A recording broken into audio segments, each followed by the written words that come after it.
பிரியமானவர்களே, அப்ப இந்த அபிஷேகம் பெற்றுக்கொண்டேன் சொல்வதே பாவம். நான் அபிஷேகம் பெற்றவன் அப்படின்னு சொல்றதே பாவம். ஏன்னா நிக்கோதேமுன்னு ஒருத்தர் இருக்கிறார். அவர் நேரா இயேசு கிட்ட வர்றார். இயேசுவே, நான் விண்ணகம் செல்ல வேண்டும் என்றால் என்ன செய்ய வேண்டும்?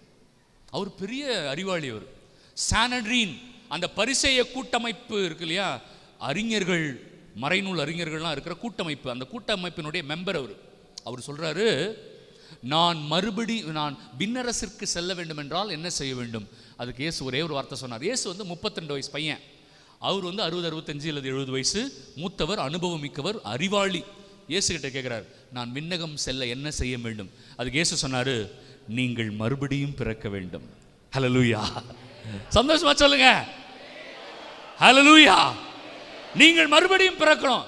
அதுக்கு அவர் எவ்வளவு கிண்டலா இயேசு திருப்பி கேட்டார் உங்களுக்கு தெரியும் இல்லையா? எனக்கு இவ்வளவு வயதாகி விட்டது, இந்த வயதில் நான் என் தாயின் வயிற்றுக்குள் போயிட்டு நான் மறுபடியும் திரும்பி வர முடியுமா? எவ்வளவு நக்கல் பார்த்தீங்களா அவருக்கு. அவர் சும்மா எல்லாம் கேட்கல, நக்கலாக தான் கேட்டிருக்காரு இயேசு கிட்ட, கிண்டலாக கேட்டிருக்கிறாரு. அப்போ இயேசு சொன்னார், ஐயா உங்களுக்கு இதுவே புரியலையே, நான் பெரிய காரியங்கள் எல்லாம் சொன்னால் உங்களுக்கு எப்படி ஐயா புரியும்னு சொல்லிட்டு ஒரு வார்த்தை சொல்ல போறார் ஆண்டவர். நல்ல கவனமாக கவனிங்க.